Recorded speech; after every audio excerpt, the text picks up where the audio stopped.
नमस्कार बच्चों, vector analysis का लेक्चर नंबर 3। इस लेक्चर में मैं आप सभी से टाइप ऑफ वेक्टर्स को डिस्कस करूंगा। जैसे टाइप ऑफ वेक्टर्स हैं तो on the basis of dependency on axis, polar vector, axial vector जिसको कि स्यूडो वेक्टर भी कहा जाता है। उसके बाद proper vector, zero vector, unit vector, parallel vectors, anti parallel vectors, coaxial vector, collinear vectors, coinitial vectors, equal vectors, opposite vectors. तो बच्चों इन सारे टाइप्स को आज मैं आपसे डिस्कस करने जा रहा हूं और लास्ट में कुछ अच्छे क्वेश्चंस मैं आपसे कराऊंगा। तो आप सभी अगर अंत तक इसे देखते हो तो आप काफी ज्यादा फायदे में रहोगे और नीट और इंजीनियरिंग के एग्जामिनेशन में आपको दिक्कत बिल्कुल नहीं होने वाली।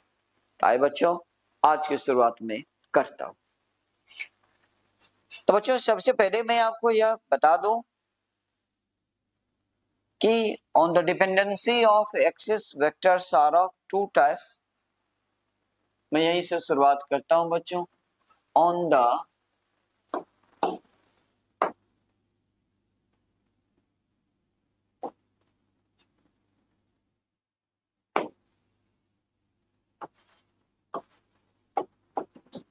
On the dependency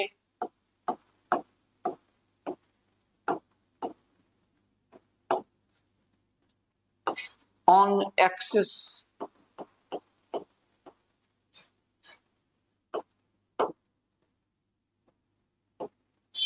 vectors are of two types.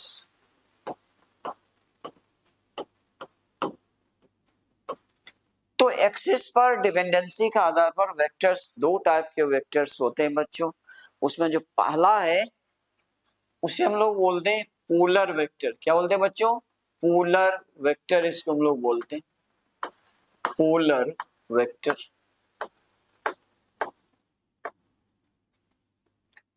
और फिर दूसरा जो है इसे हम लोग बोलते हैं एक्सियल वेक्टर। एक्सियल वेक्टर, ये जो एक्सियल वेक्टर है इसे स्यूडो वेक्टर भी कहा जाता है। स्यूडो वेक्टर भी इसे कहा जाता है। क्यों कहा जाता है उसे मैं डिस्कस करने जा रहा हूं। पहले मैं पोलर वेक्टर को आप बता दो पोलर वेक्टर क्या होता है, फिर मैं बात करूंगा एक्सियल वेक्टर क्या होता है। तो वो जो ऐसा है कि एक वेक्टर जो कि एक्सिस की ओरिएंटेशन पर डिपेंड नहीं करता, एक्सिस की ओरिएंटेशन पर डिपेंड नहीं करता है, अर्थात एक्सिस कहाँ है उससे उस वेक्टर को कोई लेना देना नहीं, कुछ लेना देना नहीं, वह आपको पोलर वेक्टर कहलाता है बच्चों। आइए इसके बारे में आपको बताता हूं। तो पोलर वेक्टर के बारे में आप बताओगे कि it is a vector, it is a vector which is independent, which is independent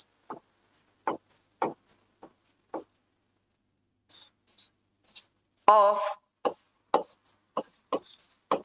the orientation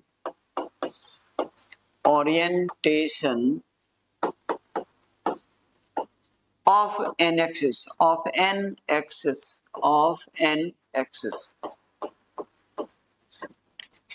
तो जहां ये पोलर वेक्टर जो होता है ये इंडिपेंडेंट होता है एक्सिस के ओरिएंटेशन से। तो दूसरे पक्ष में आप आए बच्चों, दूसरे पक्ष में अगर आप आते हो, ये देखो आप,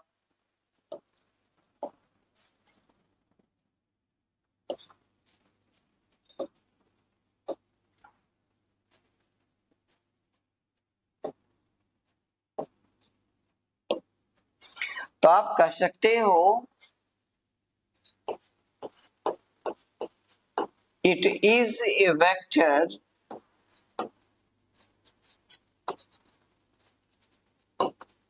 which depends on the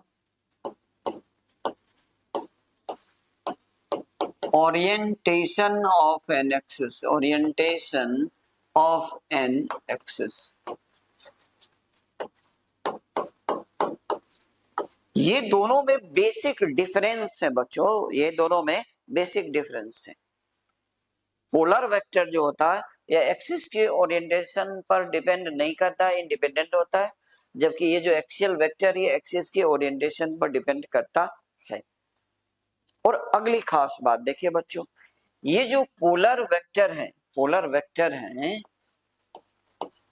इसे या तो स्टार्टिंग पॉइंट होता है या पॉइंट ऑफ एप्लीकेशन होता है, लेकिन ये जो एक्सियल वेक्टर है इसे ना तो स्टार्टिंग पॉइंट होता है और ना ही पॉइंट ऑफ एप्लीकेशन होता है। चलिए मैं इस पॉइंट को भी यहाँ पर आपको लिख देता हूं, आप आराम से लिख लेना, सारी जानकारी आप रखना। मैं बता रहा हूं कि ए polar vector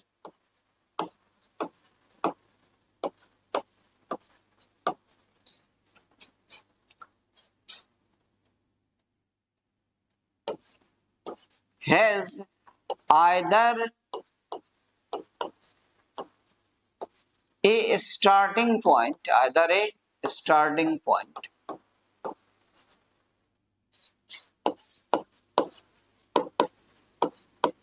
or point of application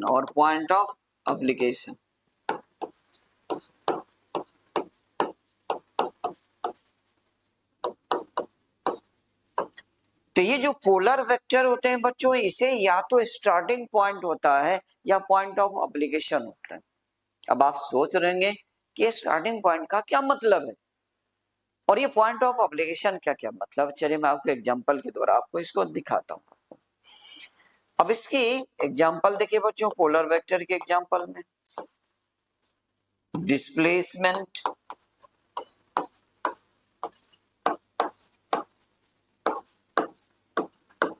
force,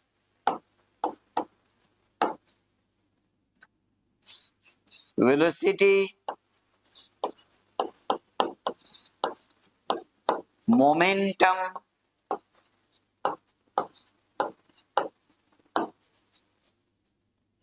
तो बच्चों ये सभी पोलर वेक्टर हैं। ये सभी क्या है? पोलर वेक्टर है। मैं बहुत सारे एग्जांपल आगे चल करके मैं बताऊंगा पोलर वेक्टर के लिस्ट में कौन कौन आते हैं, खुद ही क्लियर हो जाएगा आपको दिखे तो महसूस होगा ही नहीं, बिल्कुल नहीं होगा। अब आप देखिए ये जो डिस्प्लेसमेंट होता है बच्चों, ये जो डिस्प्लेसमेंट होता है बच्चों, यह एक पॉइंट से स्टार्ट होकर के दूसरे पॉइंट के बीच में होता है। जैसे आप देख लें डिस्प्लेसमेंट, मान लो कि डिस्प्लेसमेंट जो वो पॉइंट ए से पॉइंट बी तक है,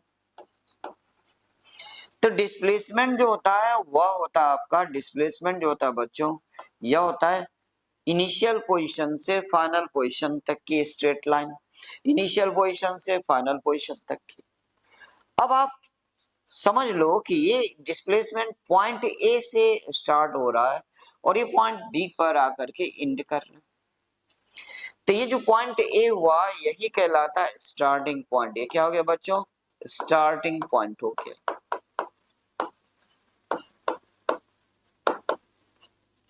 तो ये जो डिस्प्लेसमेंट है इसे स्टार्टिंग पॉइंट हो गया। इन डिस्प्लेसमेंट जिस पॉइंट से स्टार्ट होता है वह स्टार्टिंग पॉइंट कहलाए।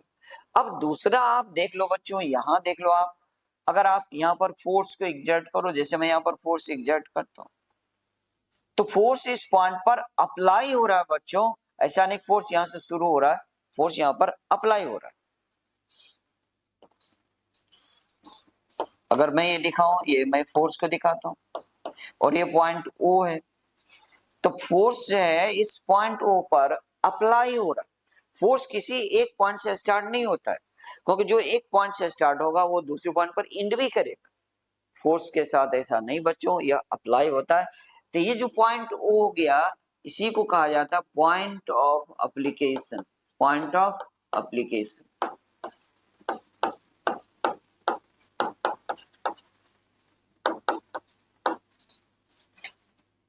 तो बच्चों ये जो पोलर वेक्टर्स होते हैं इसे या तो स्टार्टिंग पॉइंट होता है या पॉइंट ऑफ एप्लीकेशन होता है। जैसे डिस्प्लेसमेंट को स्टार्टिंग पॉइंट है और फोर्स को पॉइंट ऑफ एप्लीकेशन। अब चलिए एक बड़ी महत्वपूर्ण जानकारी आप जान लो। एक्चुअली में डिस्प्लेसमेंट को ही स्टार्टिंग पॉइंट होता है, बाकी जितने वेक्टर्स हैं बच्चों पोलर वेक्टर्स हैं सभी के पास पॉइंट ऑफ एप्लीकेशन होता है। जैसे वेलोसिटी किसी किसी पार्टिकल पर या किसी बॉडी पर अप्लाई होता है, मोमेंटम अप्लाई होता है, फोर्स अप्लाई होता है, एक्सेलरेशन अप्लाई होता है, ये सभी स्टार्ट नहीं होता।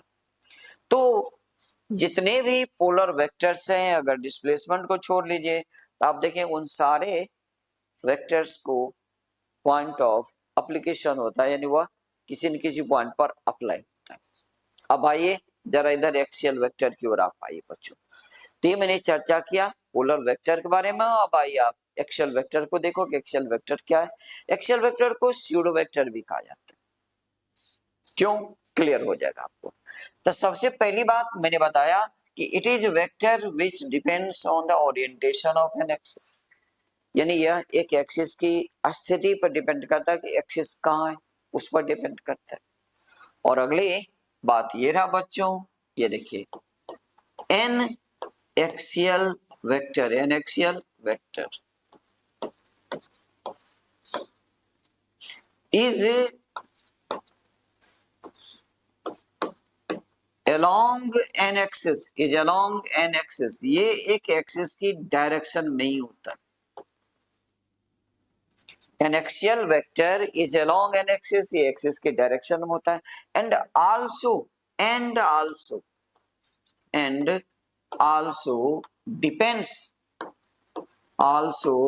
depends on sense of rotation, sense of movement भी कह सकते हैं या सेंस ऑफ रोटेशन बोलो आप, मूवमेंट। अब ये सेंस ऑफ मूवमेंट क्या है आपको तुरंत क्लियर मैं कर देता हूं, लेकिन पहले जरा मैं आपको एग्जांपल बता दूं एक्सियल वेक्टर की। ये इसके एग्जांपल में आप देखिए बच्चों, torque, angular velocity,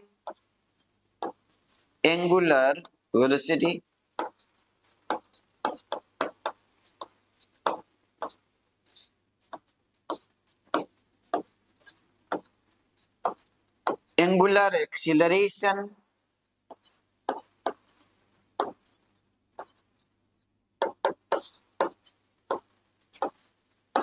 angular momentum,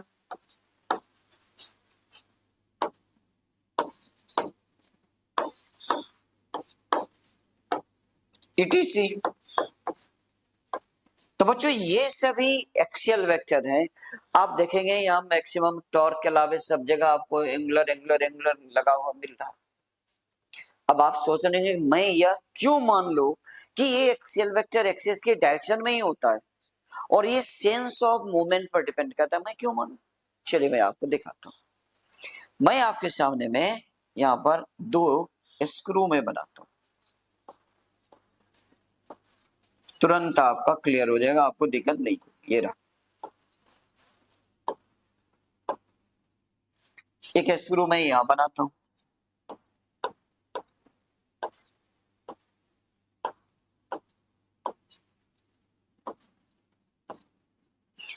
आप देखें बच्चों इस स्क्रू का जो एक्सिस है ये रहा इसकी एक्सिस, और इस स्क्रू के एक्सिस ये रहा इसकी एक्सिस। अब आप याद करो जरा कि स्क्रू को अगर आप क्लॉकवाइज सेंस में और एंटी क्लॉकवाइज सेंस में अगर मूव कराते हैं तो क्या होता है। चलिए अगर मैं इस स्क्रू को एंटी क्लॉकवाइज सेंस में मूव कराता हूं, इस तरह मैं मूव कराता हूं, तो ये जो स्क्रू ये बाहर की ओर आता है, ये बाहर की ओर आता है। फिर इस स्क्रू को यदि आप क्लॉकवाइज सेंस में मूव कराओ तो यही स्क्रू अंदर की ओर जाता है। तो स्क्रू की जो मूवमेंट हो रहा है बच्चों वह टॉर्क के कारण होता है, टॉर्क के कारण होता है। तो यहां पर जो टॉर्क लग रहा है वह टॉर्क आप देख लो, इस टॉर्क इस डायरेक्शन में लग रहा है, लेकिन इस यहां जो टॉर्क लग रहा है वो टॉर्क आपको इस डायरेक्शन में लग रहा है। अब आप देख लीजिए बच्चों, टॉर्क जो है यह एक्सियल वेक्टर है, और देख लीजिए बच्चों ये एक्सिस की डायरेक्शन में, एक्सिस की डायरेक्शन में बाहर की ओर है, यहाँ पर एक्सिस के डायरेक्शन में अंदर की ओर, प्लस सेंस ऑफ मूवमेंट पर भी डिपेंड कर रहा है। अगर आपने एंटी क्लॉकवाइज इसे मूव कराया तो फिर बाहर आ रहा है, और अगर इसी स्क्रू को आपने क्लॉकवाइज मूव कराया तो वो इनसाइड की ओर जाता है, एक्सियल वेक्टर। तो बच्चों जितने भी एक्सियल वेक्टर्स होते हैं वो एक्सिस के डायरेक्शन में होते हैं, और साथ ही साथ वो सेंस ऑफ मूवमेंट पर भी डिपेंड करते हैं। और जो वेक्टर एक्सिस की ओरिएंटेशन पर डिपेंड नहीं करता है वह पोलर वेक्टर कहलाता है, उसे हम लोग पोलर वेक्टर्स कहते हैं बच्चों। तो ये रहा, मैंने दो वेक्टर्स को यहाँ पर आपके सामने में क्लियर किया इस आधार पर। तो on the basis on the dependency property, यानी on the dependency on axis vectors are of two types, पहला पोलर और दूसरा मैंने एक्सियल वेक्टर को आपको बतलाया। और अब आइए बच्चों, अब मैं आपके साथ डिस्कस करता हूं प्रॉपर वेक्टर क्या होता है और जीरो वेक्टर क्या होता है, फिर मैं यूनिट वेक्टर पर आ जाऊंगा। ये देखिए बच्चों, जिन्हें लिखना हो वीडियो को पॉज करके आप लिख लेंगे, आपको दिक्कत नहीं होगी। ये देखिए बच्चों,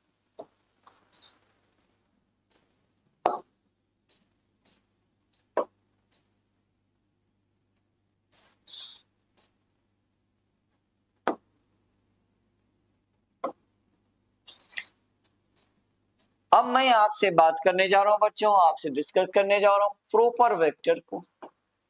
प्रॉपर वेक्टर ये छोटा सा, इसमें ज्यादा नहीं कहना है। It is a vector, it is a vector which magnitude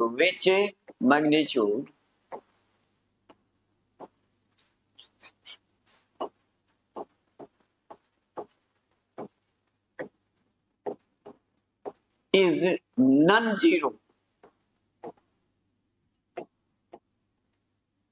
यानी यह एक वेक्टर है जिसका मैग्नीट्यूड नॉन जीरो होता है, यानी जीरो के अलावा कोई भी मैग्नीट्यूड अगर आ रहा है एक वेक्टर को तो बच्चों वो प्रॉपर वेक्टर कहलाता है, बस इसमें ज्यादा कुछ नहीं। तो प्रॉपर वेक्टर और इसके अपोजिट में आइए जीरो वेक्टर।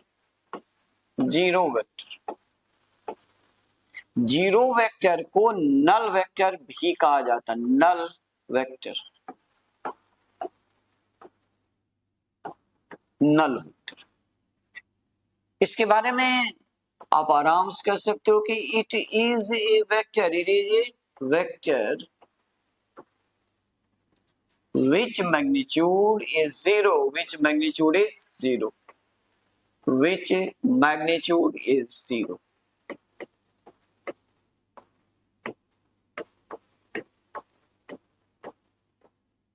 अब आप यहां पर देखो, दो बातें मैंने आपको बताया, एक वेक्टर जिसका मैग्नीट्यूड नॉन जीरो है, अगर नॉन जीरो है तो प्रॉपर वेक्टर, और अगर जीरो हो गया तो उसे जीरो वेक्टर कहा जाता है। तेरा जीरो वेक्टर। अब आप सोच रहे हैं कि अगर मैग्नीट्यूड जीरो है जीरो वेक्टर का तो फिर उसकी स्टडी की आवश्यकता क्यों पड़ी? बिल्कुल आवश्यकता है बच्चों। अगर आप दो वेक्टर्स को ऐड करो या दो वेक्टर को सब्ट्रैक्ट करो, एक वेक्टर में से दूसरे को सब्ट्रैक्ट करो, दो वेक्टर्स को मल्टीप्लाई करो, और अगर रिजल्टेंट जीरो हो गया तो जाहिर है कि वो भी तो वेक्टर कहलाता है।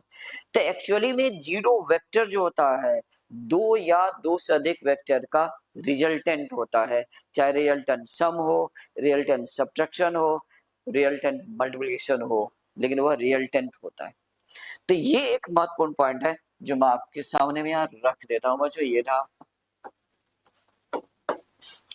ए zero vector, a zero vector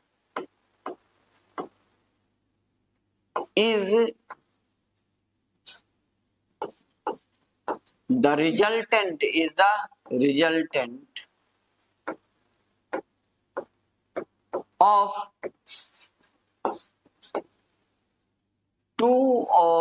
more than two vectors, two or more than two vectors.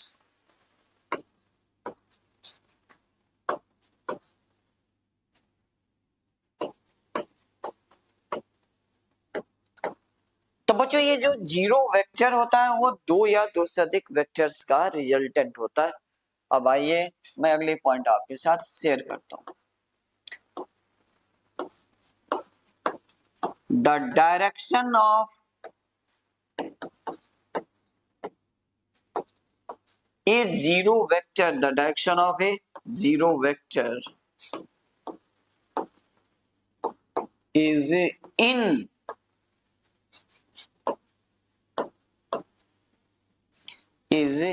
indeterminate.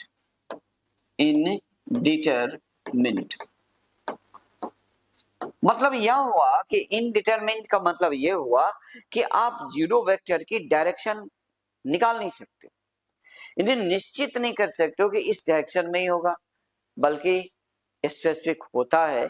Zero vector की डायरेक्शन स्पेसिफिक होता है। तो मैं यहाँ पर इज इनडिटरमिनेट लिख रहा हूं, बट इज स्पेसिफिक। मैं यहाँ बता दूं कि बट इज स्पेसिफिक, लेकिन ये स्पेसिफिक होता है, स्पेसिफिक होता है।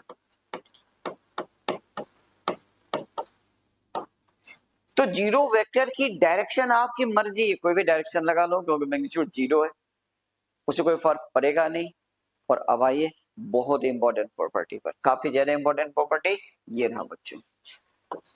अगर आप मान लो ये रहा जीरो और ये रहा जीरो वेक्टर, अगर ये एक जीरो वेक्टर बच्चों, जीरो वेक्टर, देन तब किसी भी वेक्टर में अगर आप जीरो वेक्टर को ऐड कर दो बच्चों, कोई फर्क नहीं पड़ता, वह उतना ही रह जाता। जैसे vector A plus zero vector is equal to vector A. किसी भी वेक्टर में आप जीरो वेक्टर को आप घटा दो तो भी कोई फर्क नहीं, वह उतना ही रह जाता, वेक्टर ए ही रह जाता। अब आप एक वेक्टर के साथ जीरो वेक्टर की स्केलर प्रोडक्ट अगर आप करते हैं, स्केलर प्रोडक्ट जिसको डॉट प्रोडक्ट कहते हैं, ये डॉट हो गया बच्चों, तो यह जीरो हो जाता है। यह जीरो इसलिए हुआ क्योंकि स्केलर प्रोडक्ट का रिजल्टेंट जो होता है स्केलर होता है, इसलिए आप इसे जीरो बोलोगे। लेकिन जरा ये देखिए बच्चों, ये देखिए, अगर आप एक वेक्टर के साथ जीरो वेक्टर का क्रॉस प्रोडक्ट अगर आप करोगे बच्चों, तब यह जीरो मैग्नीट्यूड होता है और इसकी डायरेक्शन होता है, इसलिए इसे जीरो वेक्टर कहा जाता है। तो किसी भी वेक्टर में जीरो वेक्टर को जोड़ने से कोई फर्क नहीं, उतना ही रह जाता है, घटाने से भी कोई फर्क नहीं, उतना ही रह जाता है। इस डॉट प्रोडक्ट करने पर वो जीरो हो जाता और क्रॉस प्रोडक्ट करने पर वो जीरो वेक्टर कहलाता बच्चों। तो ये रही बच्चों जीरो वेक्टर की महत्वपूर्ण जानकारी। तो सबसे पहले मैंने आपके साथ कहा कि एक्सिस पर डिपेंडेंसी के आधार पर वेक्टर्स दो प्रकार के, polar vector, axial vector. Axial vector को स्यूडो वेक्टर भी कहा जाता है। फिर मैंने कहा कि एक वेक्टर जिसकी की मैग्नीट्यूड नॉन जीरो होता है, दैट इज प्रॉपर वेक्टर, और एक वेक्टर जिसकी मैग्नीट्यूड जीरो हो जाता है, दैट इज जीरो वेक्टर। और किसी वेक्टर में जीरो वेक्टर को जोड़ने से घटाने से कोई फर्क नहीं पड़ता है, मल्टीप्लाई करने पर वह जीरो हो सकता है या जीरो वेक्टर हो सकता है। अब आइए बहुत ही इंपॉर्टेंट, जिसका काफी ज्यादा इंपॉर्टेंट रोल फिजिक्स में, उस पर आप आइए बच्चों, ये रहा आपके साथ।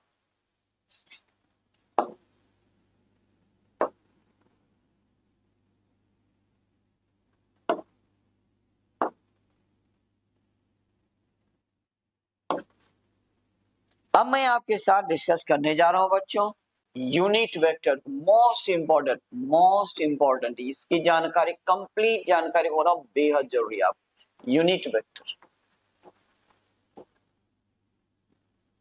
बच्चों नाम से ही स्पष्ट है कि ये एक वेक्टर होता है जिसके मैग्नीट्यूड 1 होगा। यूनिट मतलब होता है 1, यूनिट का मतलब क्या होता है 1 1 1 1 1। तो एक वेक्टर जिसकी मैग्नीट्यूड 1 हो जाता है बच्चों, उसे यूनिट वेक्टर कहा जाता है। चलिए मैं आपको सबसे पहले यही क्लियर कर दूं, it is a vector, It is a vector. Which magnitude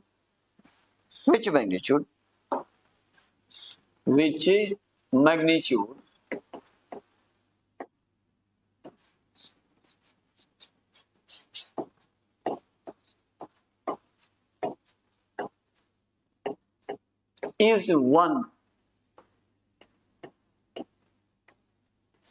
यानी ये एक वेक्टर है जिसका मैग्नीट्यूड 1 हो जाता है। और अब आप जानिए कि यूनिट वेक्टर का एक स्पेशल नोटेशन भी होता है बच्चों, आइए इसकी जानकारी आप लीजिए।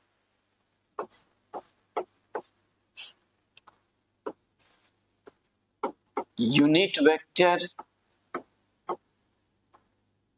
ए is also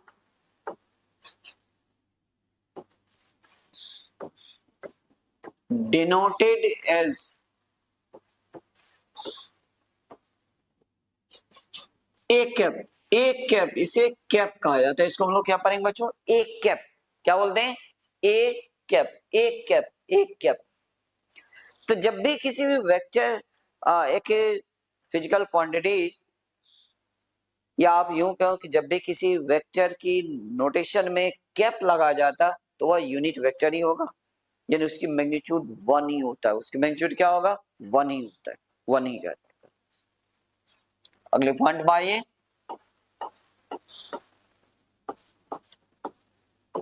A unit vector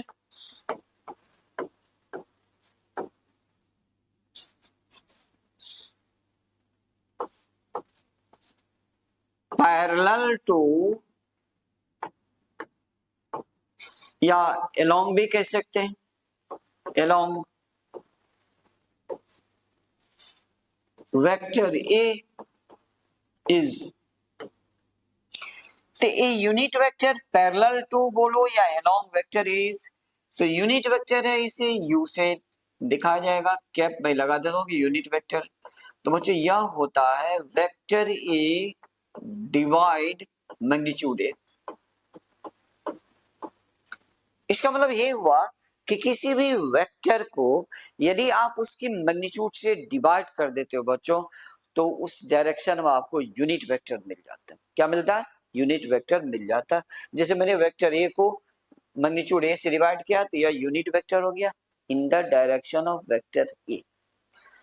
और इसी के आधार पर अब आप यह भी समझ लो कि वेक्टर ए को आप इस प्रकार भी लिख सकते हो कि magnitude vector A into unit vector along vector A.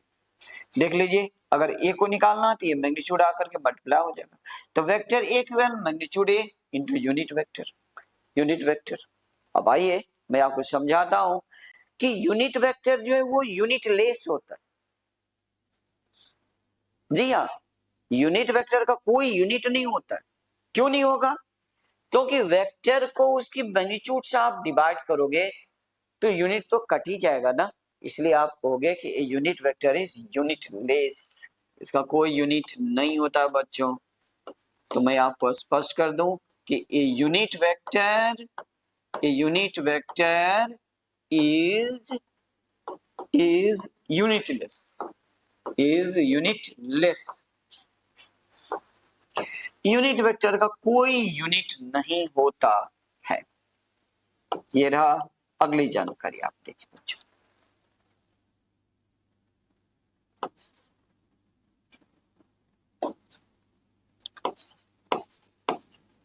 कॉन्वेंशनली मतलब मान्यता के अनुसार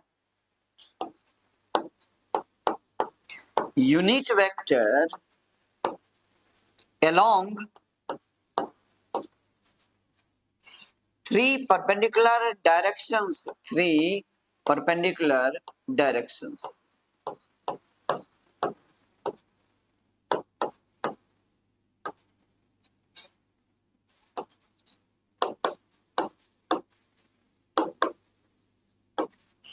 तो कौन कौन सारे परपेंडिकुलर डायरेक्शंस होते हैं बच्चों? तो मैं कह रहा हूं X axis, Y axis, and z axis are denoted by small I cap, comma, small j cap and small k cap respectively. Small k cap respectively.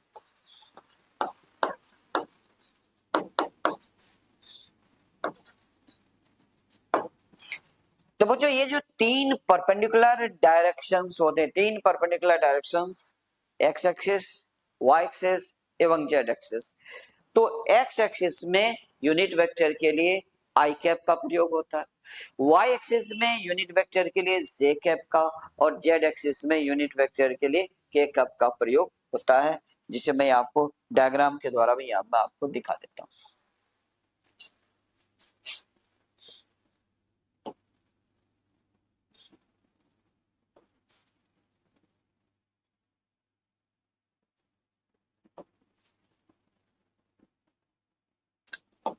यहाँ आपको तीन परपेंडिकुलर डायरेक्शंस दिख रहे हैं बच्चों। अगर मैं इसे कह दूं कि यह एक्स एक्सिस की डायरेक्शन को बता रहा है, ये वाई एक्सिस की डायरेक्शन को बता रहा है और ये जेड एक्सिस की डायरेक्शन को बता रहा हूं, जेड एक्सिस। तो बच्चों ये जो एक्स एक्सिस की डायरेक्शन है, एक्स एक्सिस की डायरेक्शन है, इस डायरेक्शन में यूनिट वेक्टर को आई कैप से, ये जो वाई एक्सिस की डायरेक्शन है, इस डायरेक्शन में यूनिट वेक्टर को जे कैप से, जे कैप से, और ये जो जेड एक्सिस है बच्चों, इस डायरेक्शन में यूनिट वेक्टर को के कैप से डिनोट किया जाता है। तो एक्स एक्सिस में आई कैप, वाई एक्सिस के लिए जे कैप और जेड एक्सिस के लिए के कैप का प्रयोग किया जाता है। यह कन्वेंशन है, यानी यह मान्यता है बच्चों। और अब सबसे इंपॉर्टेंट जानकारी वो मैं आपको इस पेज में ले चलता हूं। ये रहा बच्चों, लिखना चाहेंगे तब वीडियो को पॉज करके आप लिख लोगे, कोई कठिनाई नहीं है आपके साथ। ये लीजिए बच्चों, सबसे इंपॉर्टेंट पॉइंट रहा ये unit vector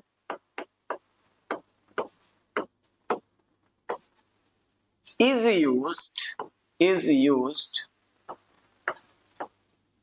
to represent direction, to represent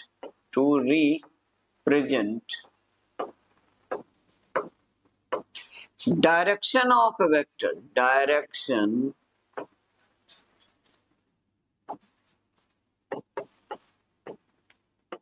of a vector, direction of a vector।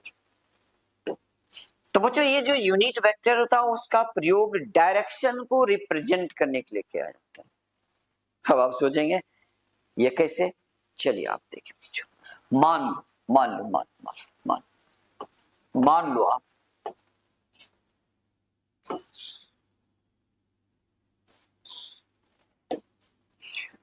लो आप एक पार्टिकल की जो वेलोसिटी है v, यह आपका 5 metre per second in X axis है।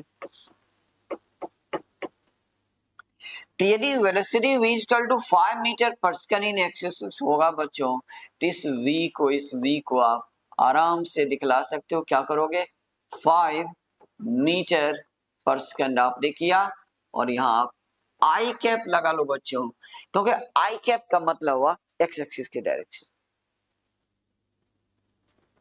तो एक्स एक्सिस की डायरेक्शन को रिप्रेजेंट करना है, आप आई कैप लगा लो, क्योंकि आई कैप जो वो यूनिट वेक्टर किधर, एक्स एक्सिस में आई कैप लगाओगे।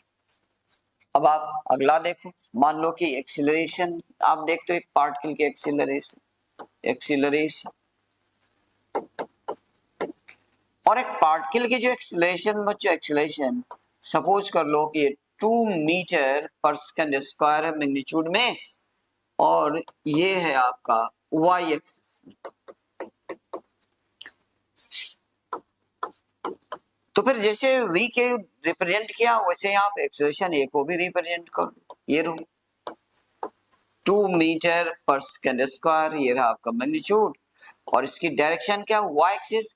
तो y एक्सिस में यूनिट वेक्टर के लिए j कैप का प्रयोग किया जाता है, इसलिए आप यहां लगाओगे j कैप। क्या लगाओगे? j cap. एक और एग्जांपल मैं आपके सामने में रखता हूं। मान लो कि एक पार्टिकल पर जो फोर्स लग रहा है बच्चों, force F equal 8 newton in X axis. Force जो है वह 8 न्यूटन एक्स एक्सिस में, and 6 newton in Y axis. यानी फोर्स दो डायरेक्शंस में, 8 न्यूटन एक्स एक्सिस में है और 6 न्यूटन वाई एक्सिस में।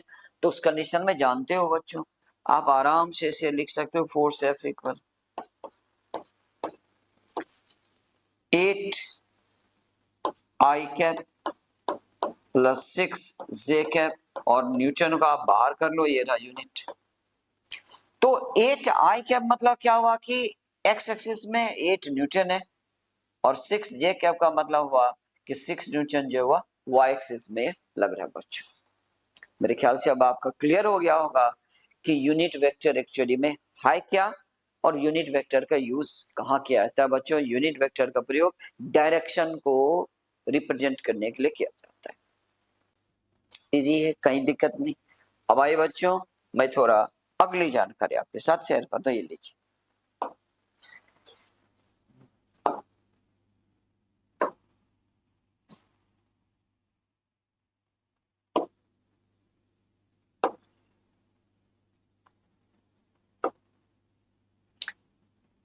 यूनिट वेक्टर के बाद मैं आपके साथ शेयर करना चाहता हूं बच्चों, ये देखिए आप, parallel vectors.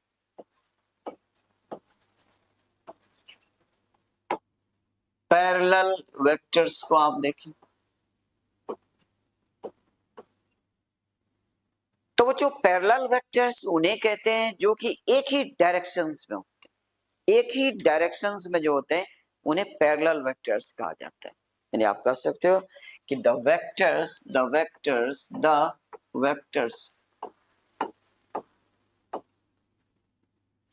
which are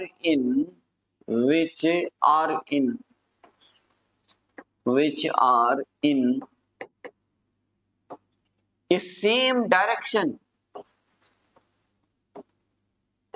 which are in a same direction,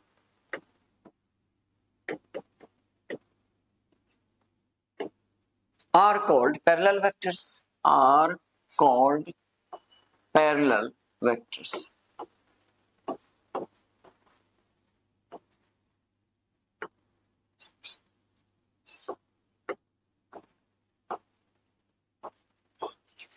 तो दो वेक्टर्स जो कि एक ही डायरेक्शन में होंगे उन्हें पैरेलल वेक्टर्स कहा जाता है। आप एग्जांपल से समझो। इसे एग्जांपल मैं आपके सामने में एग्जांपल रखता हूं, ये देखिए बच्चों, मैं आपके सामने एग्जांपल रख देता हूं। मान लो कि फोर्स F इक्वल आपको दिया हुआ है 6 न्यूटन आई कैप, और वेलोसिटी v दिया हुआ है, मान लो कि ये 2 मीटर पर सेकंड दिया हुआ है, और ये आई कैप। अब यहां ध्यान से देखो, इस फोर्स की जो डायरेक्शन बच्चों वो एक्स एक्सिस है, और इस वेलोसिटी की डायरेक्शन एक्स एक्सिस ही। तो चूंकि इस दोनों की डायरेक्शन सेम है, फोर्स और वेलोसिटी दोनों की डायरेक्शन सेम है, तो आप ये कह सकते हो कि here force is parallel to velocity, force velocity के साथ पैरेलल। अब आप ये भी जान लो कि ये जो पैरेलल वेक्टर्स होते हैं बच्चों, पैरेलल वेक्टर्स होते हैं, उनके बीच का जो एंगल होगा, एंगल वो आपको 0 डिग्री ही होने वाला है, क्योंकि पैरेलल वेक्टर्स एक ही डायरेक्शन में होते हैं, और एक ही डायरेक्शन में अगर दो वेक्टर्स हो जाए बच्चों तो उनके बीच में एंगल 0 ही होता है। ठीक, पैरेलल वेक्टर्स के बाद मैं आपसे डिस्कस करता हूं बच्चों anti parallel vectors. Anti parallel vectors,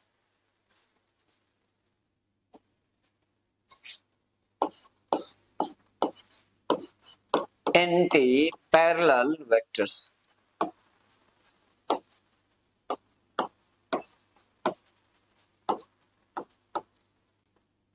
तो एंटी मतलब क्या होता? उल्टा, opposite.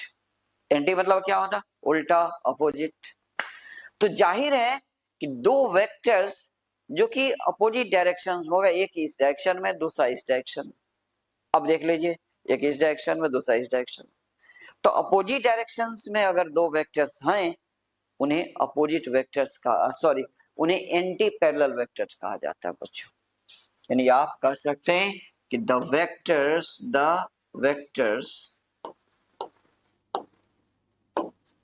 which are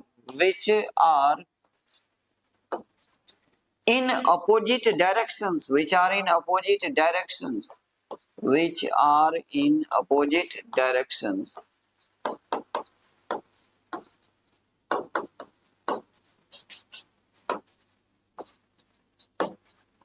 are called anti-parallel vectors, are called anti-parallel vectors।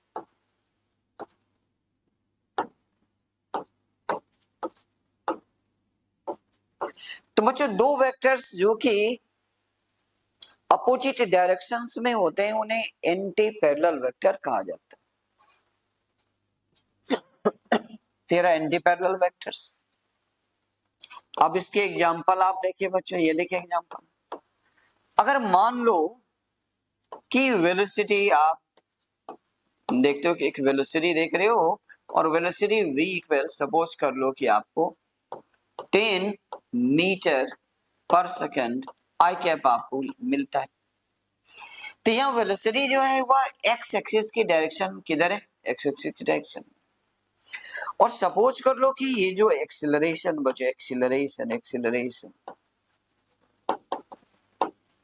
ए, ये आपको 2 metre per second square, x negative में तो माइनस आई कैप लगा देंगे।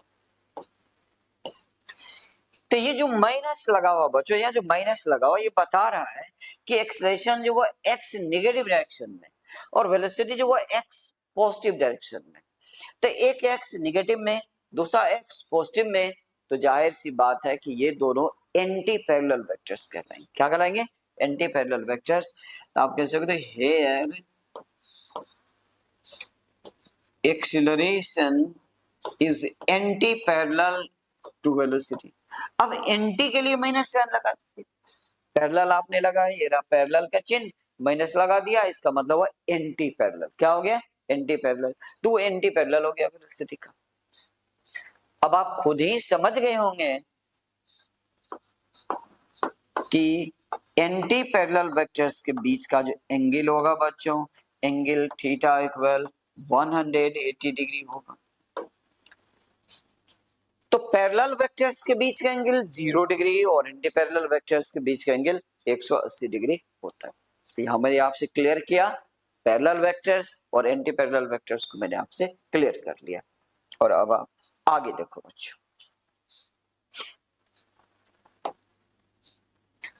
अब मैं आपसे डिस्कस करने जा रहा हूं equal vectors.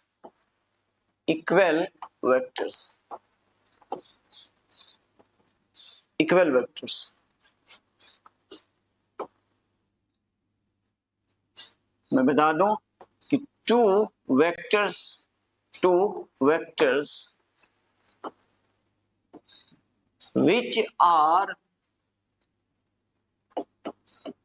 which are identical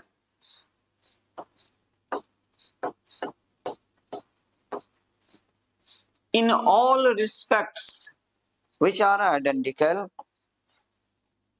in all respects। All respects का मतलब क्या हो बच्चों? इन magnitude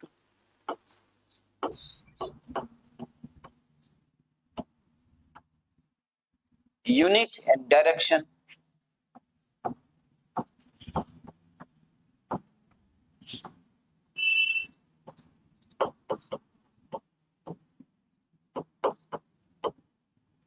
तो मैं आपको क्लियर कर रहा हूं कि two vectors which are identical in all respects that mean in magnitude unit and direction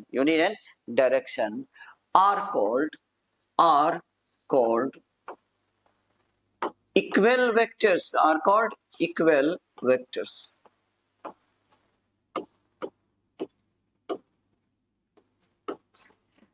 तो बच्चों दो वेक्टर्स जो कि हर रिस्पेक्ट में एक दूसरे के आइडेंटिकल, जो इसकी मैग्नीट्यूड है वो इसकी मैग्नीट्यूड है, जो इसका यूनिट है वो इसका यूनिट है, जो इसकी डायरेक्शन है वो इसकी डायरेक्शन, यानी हर रिस्पेक्ट में बिल्कुल सेम है, तो उसे इक्वल वेक्टर कहा जाता है।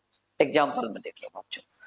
एक चीज और भी याद रखिएगा बच्चों, ये जो इक्वल वेक्टर्स होते हैं ये आइडेंटिकल होते हैं इन डायमेंशन, डायमेंशनली आइडेंटिकल होंगे इक्वल वेक्टर्स, ये भी आपको याद रखना जरूरी है। जैसे ये देखिए, आप पहले मैं आपके सामने में एग्जांपल रख देता हूं बच्चों। ये देखिए, ये देखिए, ये देखिए, ये देखिए, ये देखिए, ये देखिए। मान लो कि force 1 F1 is equal to 16 newton I cap, और फोर्स F2 जो है यह भी आपका 16 न्यूटन आई कैप ही। तो देखिए दोनों में कोई डिफरेंस आपको नजर नहीं आएगा, हर रिस्पेक्ट में दोनों सेम है। इसकी मैग्नीट्यूड 16 न्यूटन, इसकी मैग्नीट्यूड 16 न्यूटन, इसकी यूनिट न्यूटन, इसकी भी यूनिट न्यूटन, यह एक्स एक्सिस में, यह भी एक्स एक्सिस में। तो हर रिस्पेक्ट में अगर बिल्कुल सेम है तो बच्चों इसे कहा जाता है इक्वल वेक्टर। तो आप कह सकते हो कि हेयर F1 इक्वल F2, यानी दोनों बिल्कुल इक्वल। और आइए अब आप जानिए कि जो एंगल होता है बच्चों इक्वल वेक्टर्स के बीच में, एंगल जाहिर है कि एंगल तो 0 डिग्री होगा। एंगल कितना होगा? 0 डिग्री होगा। और अगर एंगल 0 डिग्री है बच्चों, तो अब आप समझ गए होंगे कि ये जो इक्वल वेक्टर्स हैं ये डेफिनेटली पैरेलल होंगे। तो पैरेलल वेक्टर्स के बीच का एंगल 0 डिग्री होता है। तो आप यहाँ कह सकते हो कि equal vectors must be parallel. Equal vectors must be parallel. मैं आपको यहाँ जिक्र कर देता हूं बच्चों, equal vectors must be parallel. मैं कह रहा हूं मस्ट बी पैरेलल, डेफिनेटली ये पैरेलल होगा, डेफिनेटली पैरेलल होगा, ठीक है ना। And identical in dimension, and identical in dimension, और ये डायमेंशन में भी आइडेंटिकल ही होते हैं बच्चों। इसका मतलब ये हुआ कि वेलोसिटी के साथ इक्वल हो सकता है, फोर्स के साथ इक्वल हो सकता है, एक्सेलरेशन के साथ इक्वल हो सकता है, लेकिन ऐसा थोड़ी होगा कि वेलोसिटी एक्सेलरेशन के साथ इक्वल हो जाए, फोर्स मोमेंटम के साथ इक्वल हो जाए। बिल्कुल नहीं, कदापि नहीं बच्चों। तो दो इक्वल वेक्टर्स जो हैं वो डायमेंशनली भी आइडेंटिकल होते हैं, मैग्नीट्यूड, यूनिट, डायरेक्शन सारे कुछ आइडेंटिकल होते हैं बच्चों, तभी वो इक्वल वेक्टर्स कहलाते हैं। अब इक्वल वेक्टर के बाद मैं आपसे डिस्कस कर रहा हूं बच्चों अपोजिट वेक्टर्स को। अपोजिट वेक्टर्स,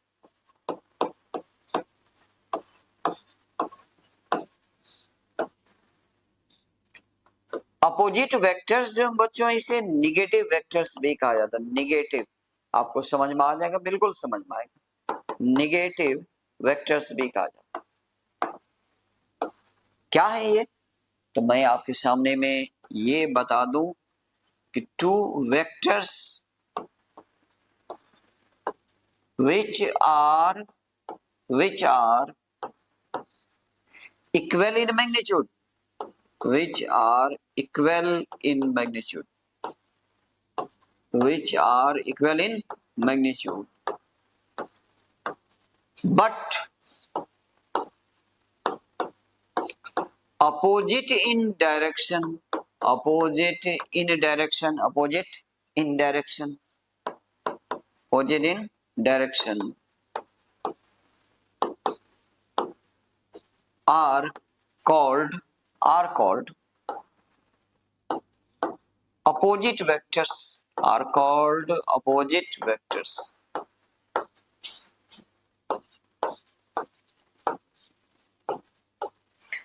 तो दो वेक्टर्स हैं बच्चों, अगर मैग्नीट्यूड में बिल्कुल इक्वल है और डायरेक्शन ठीक उल्टा है तो उस दोनों को अपोजिट वेक्टर्स कहा जाता है। आइए एग्जांपल समझिए आप, ये रहा एग्जांपल आपके सामने।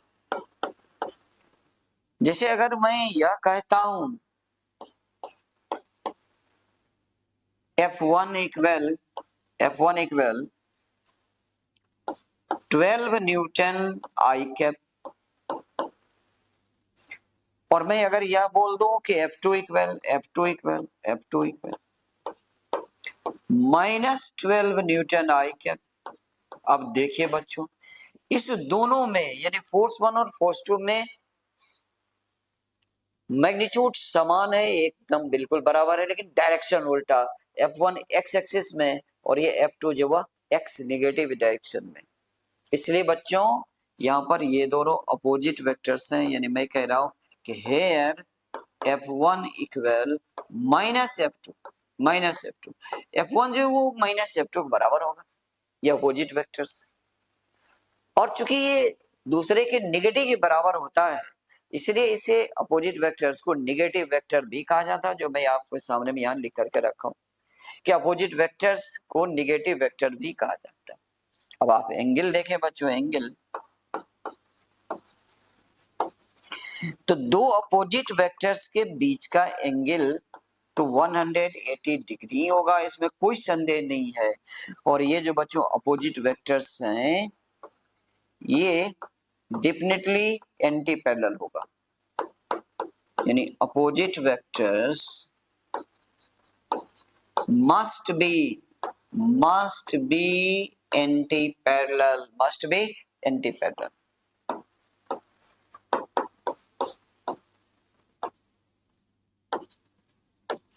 तो बच्चों ये जो अपोजिट वेक्टर्स होते हैं डेफिनेटली एंटी पैरेलल होते हैं।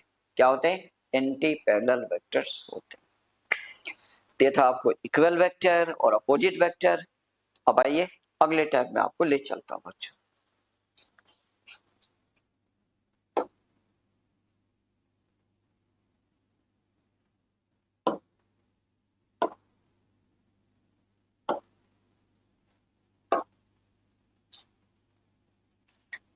अब हम सभी जानेंगे बच्चों को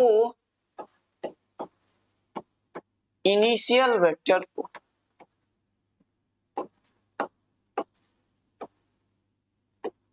बच्चों ये जो कोइनिशियल वेक्टर्स हैं इन्हें कनकरेंट वेक्टर्स भी कहा जाता है, कनकरेंट वेक्टर्स भी कहा जाता है। यहां मुझे डिफिनेशन लिखने की आवश्यकता नहीं है बच्चों, इसे आप आसानी से समझ लो कि यदि कुछ वेक्टर्स हैं, जैसे मान लो कि मैं आपको डायग्राम में दिखाता हूं, ये रहा, ये दूसरा रहा, ये तीसरा रहा। अगर मैं आपको बता दूं कि ये जो है यह फोर्स 1 F1, ये है फोर्स 2 F2 और ये फोर्स नंबर 3 F3, तो बच्चों ये तीनों ही फोर्स का इनिशियल पॉइंट सेम, देखिए एक ही इनिशियल पॉइंट पर तीनों, यानी तीनों फोर्स एक ही पॉइंट पर एक्ट हो रहा है, अप्लाई हो रहा है, इसलिए इस तीनों को कहा जाएगा को इनिशियल फोर्सेस। क्या कहा जाएगा? को इनिशियल फोर्सेस या कनकरेंट फोर्सेस इसे कहा जाएगा। यानी आप ये कह सकते हो कि hair F1 F2 and F3 are co-initial forces, co-initial forces. तीनों ही कोइनिशियल फोर्सेज हैं और कोनिशियल को ही कंकरेंट भी कहा जाता है। ये रहा को इनिशियल। अब अगला आप देखो बच्चों, अगला आपका है को लीनियर, को लीनियर वेक्टर्स। ये जो को लीनियर वेक्टर्स है बच्चों, इसे को एक्सियल भी कहा जाता है। क्या कहा जाता है? को एक्सियल, को एक्सियल भी कहा जाता है, को axial vectors.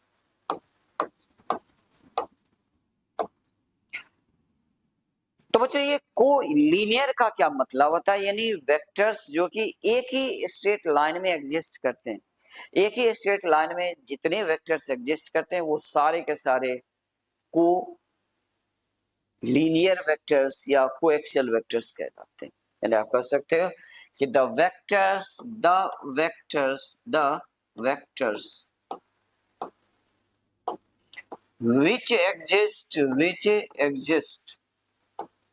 which exist in a same straight line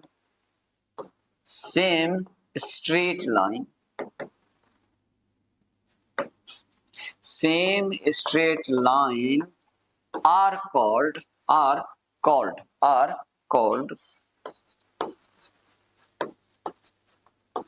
coaxial या कोलिनियर, जो भी बोले बच्चों, कोएक्सियल वेक्टर्स। यानी वो सारे वेक्टर्स जो एक ही स्ट्रेट लाइन के अलोंग एग्जिस्ट करते हैं, एक ही स्ट्रेट लाइन के अलोंग एग्जिस्ट करते हैं। मैं ये नहीं कहा कि एक ही डायरेक्शन में होते, मैं ये नहीं कहा। अगर एक ही डायरेक्शन में होते हैं तो पैरेलल वेक्टर्स कहलाते हैं, और अपोजिट डायरेक्शन होते हैं तो वो एंटी पैरेलल कहलाते हैं। अब आप सोचिए कि एक ही लाइन के अलोंग होगा तो क्या होगा? तो जाहिर है कि या तो पैरेलल होगा या वो एंटी पैरेलल होगा। तो बच्चों पैरेलल और एंटी पैरेलल इसमें सभी इंक्लूड हो जाते हैं। ये देखिए मैं आपके सामने एग्जांपल रखता हूँ। मान लो कि ये वेक्टर ए इक्वल आप कहते हो 4i कैप, वेक्टर बी आप लेते हो, वेक्टर बी इक्वल आप कहते हो, वेक्टर बी इक्वल अगर आप कहते हो कि -2i कैप, वेक्टर सी अगर आप ले लो, वेक्टर सी इक्वल आप कहते हो 6i कैप। तो बच्चों ये देखिए वेक्टर ए और वेक्टर सी ये दोनों पैरेलल हैं, वेक्टर ए और वेक्टर बी एंटी पैरेलल हैं, लेकिन ये तीनों ही जो वेक्टर्स हैं 4i cap, -2i cap, 6i cap, ये सारे के सारे कोलिनियर वेक्टर्स कहलाते हैं और कोएक्सियल वेक्टर्स कहलाते हैं बच्चों। तो पैरेलल वेक्टर्स और anti parallel vectors coaxial vector के ही एग्जांपल्स हैं एक तरह से। ठीक बच्चों, इसके बाद आता है कोप्लेनर वेक्टर्स का बारी बच्चों। आइए मैं आपके सामने बात करता हूं कोप्लेनर वेक्टर्स की। चलिए मैं एक और चीज आपके साथ डिस्कस कर लेता हूं बच्चों। अगर यहाँ पर एंगल पूछा जाए कि कोएक्सियल वेक्टर्स के बीच का एंगल क्या होगा, तो एंगल या तो 0 डिग्री होगा या नहीं तो 180 डिग्री होगा। आप याद रखेंगे कोएक्सियल वेक्टर्स के बीच का एंगल या तो 0 डिग्री होता या 180 डिग्री होता है, क्योंकि यह पैरेलल होगा या एंटी पैरेलल होगा। आइए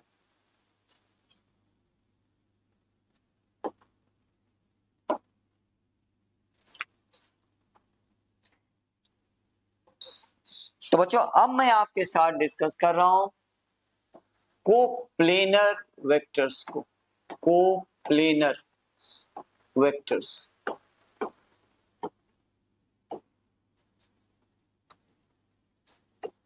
आसान है, बिल्कुल आसान है। आप कह सकते हो कि the vectors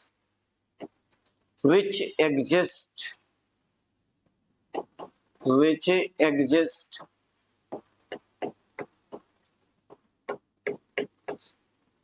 in a same plane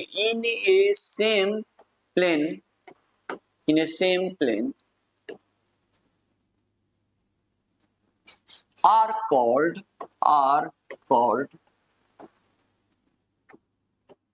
coplanar vectors, coplanar vectors। अब ये प्लेन क्या है? जैसे X Y plane, Y Z plane, Z X plane, ये सभी प्लेन हैं बच्चों। एग्जाम्पल में आप देखो, यहाँ पर देखो एग्जाम्पल। अगर मैं आपको ये कह रहा हूं वेक्टर टी इक्वल अगर मैं कहता हूं 2i cap plus 3j cap, और वेक्टर क्यू को मैं आपको बता दूं कि 5i cap plus 4j cap. जरा गौर से देखिए बच्चों, ये जो वेक्टर p है, यहाँ आई कैप लगा हुआ एक्स एक्सिस, जे कैप लगा हुआ वाई एक्सिस, यानी यह एक्स वाई प्लेन में एग्जिस्ट कर रहा है। और ये जो वेक्टर क्यू है यह भी एक्स वाई प्लेन में ही एग्जिस्ट कर रहा है। तो चूंकि ये दोनों एक ही प्लेन में एग्जिस्ट कर रहे हैं, इसलिए P जो है वह कोप्लेनर हो जाएगा वेक्टर क्यू का। ठीक बच्चों, तो कोप्लेनर का मतलब हुआ कि एक ही प्लेन में एग्जिस्ट करना, एक ही प्लेन में एग्जिस्ट करना, एक ही प्लेन में एग्जिस्ट करना। अब आप ये सोच करके मुझे बताना कि कोप्लेनर वेक्टर्स के बीच का एंगल कितना हो सकता है। सोचिए बच्चों, जरा सोचिए आप, फिर तो मैं आपको बता रहा हूँ। ये देखिए बच्चों, कोप्लेनर वेक्टर्स के बीच का जो एंगल होगा बच्चों, ये देखिए एंगल, यह आपका 0 डिग्री टू 180 डिग्री तक होगा, क्योंकि कोप्लेनर वेक्टर्स के बीच एंगल 0 भी हो सकता है, 1 हो सकता है, 2 डिग्री, 3 डिग्री, 4 डिग्री, 5 डिग्री, ये सारे एंगल्स हो सकते हैं। क्योंकि एक ही प्लेन में अगर एग्जिस्ट कर रहा है बच्चों, तो 0 डिग्री से 180 डिग्री का कोई भी एंगल हो सकता है कोप्लेनर वेक्टर्स के बीच का एंगल। तो बच्चों यहाँ पर मैंने आपके साथ इंपॉर्टेंट टाइप्स ऑफ वेक्टर्स को यहाँ पर डिस्कस किया है। बहुत सारे और भी टाइप्स हैं, लेकिन उसकी कोई आवश्यकता आपको नीट या जी के लिए नहीं होता है, तो निरर्थक उसकी पढ़ाई करने की कोई आवश्यकता आपको नहीं है। बाद में नॉलेज लेने के लिए आप काफी ज्यादा पढ़ाई कर लेना, कोई दिक्कत आपको नहीं है। लेकिन अगर आपको कहीं कठिनाई हो तो जरूर आप मुझे व्हाट्सएप के जरिए आप मुझसे पूछ सकते हो बच्चों, मैं आपको जरूर बताऊंगा। मेरा व्हाट्सएप नंबर है 7004734855। और अगर आपको डिटेल में जानना है बच्चों तो वेबसाइट नंबर आपको मिल जाएगा। और चलिए फिलहाल मैं आज जो आपको पढ़ाया है मैं उस पर कुछ सवाल आपके साथ पूछ लेना चाहता हूं। मैं देखता हूं कि आप क्या जवाब देते हो। आइए बच्चों, सवाल की शुरुआत हम लोग करते हैं। ये देखिए बच्चों, आपके सामने में कुछ सवाल मैंने रखा है। करा जा रहा है, पहला क्वेश्चन करा कि angle between two parallel vectors, आप समझ गए कितना होगा, 0 डिग्री होगा। दूसरा करें कि angle between two anti parallel vectors, तो एंटी पैरेलल वेक्टर्स जो अपोजिट डायरेक्शन होते हैं तो 180 डिग्री होगा। फिर कह रहा है कि टू इक्वल वेक्टर्स। अब देखिए बच्चों, यहां पर आपको ध्यान देना पड़ेगा। कह रहा है कि टू इक्वल वेक्टर्स, तो बच्चों इक्वल है तो डेफिनेटली वो पैरेलल होगा। तो आप कहेंगे कि मस्ट बी पैरेलल, यहां पर ये मस्ट बी पैरेलल सही है, मे बी पैरेलल छोड़िए, मस्ट बी पैरेलल होगा, ये पैरेलल डेफिनेटली होगा। फिर अगला सवाल कर रहा है कि टू अपोजिट वेक्टर्स, तो बच्चों टू अपोजिट वेक्टर्स जो होते हैं वह मस्ट बी एंटी पैरेलल, तो मस्ट बी एंटी पैरेलल, यहां पर आंसर ये सही होगा, यहां पर डेफिनेटली एंटी पैरेलल। और अगला आप देखिए बच्चों, अगला क्वेश्चन को आप देखिए जरा, ये मैं आपके सामने में रख रहा हूं। अगला क्वेश्चन है कि टू पैरेलल वेक्टर्स, दो पैरेलल वेक्टर्स हैं। पहला ऑप्शन दे रहा है कि must be equal, must be opposite, और फिर कह रहा है कि may be equal, may be opposite. तो बच्चों जो पैरेलल वेक्टर है वो इक्वल हो सकता है और नहीं भी हो सकता है, ठीक है ना। तो मस्ट बी इक्वल तो गलत, मस्ट बी अपोजिट ये भी गलत, और मे बी अपोजिट ये भी गलत, क्योंकि पैरेलल वेक्टर्स के बीच का एंगल 0 डिग्री होता है। तो यहाँ आप कहेंगे कि मे बी इक्वल, वो इक्वल हो सकता है कुछ। 5 सवाल आपके सामने में, और भी आप देखिए, ये देखिए अगला सवाल। अगला सवाल आपको कह रहा है कि टू एंटी पैरेलल वेक्टर्स, बच्चों एंटी पैरेलल वेक्टर्स तो मस्ट बी इक्वल ना, ये तो हो नहीं सकता, बिल्कुल नहीं, बिल्कुल नहीं। मस्ट बी अपोजिट ना बाबा ना, ये भी आप नहीं कहोगे।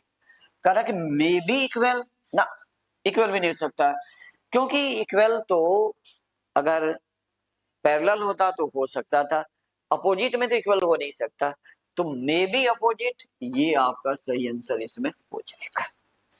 अगला सवाल देखिए, correct two vectors exist in same plane are called.